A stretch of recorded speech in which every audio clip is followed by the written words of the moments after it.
Hi, welcome back to Scale Model Kit Review. This is Steve.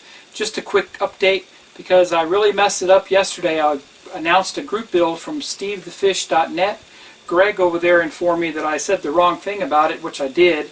I called it a Soviet MiG build, group build, but actually it's a flanker group build. And so I did pick up a flanker recently at my local swap meet, and that's this Academy 1/48 scale Flanker C. So this is going to be my entry into the flanker group build from through stevethefish.net. Check out his channel if you guys want to join in on our group build. It should be fun. This is going to be my entry. I look forward to building it. I think there's some detail parts included in with this. I think there's some resin stuff.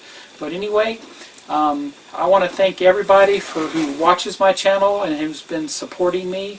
And please, if you would, share my videos with all your friends. And I want to build up my subscribership up to 10,000. When I reach 10,000, I plan to give away some prizes. So that should be fun and cool. So anyway, thank you all again. Happy modeling. Go build something. Have a nice day.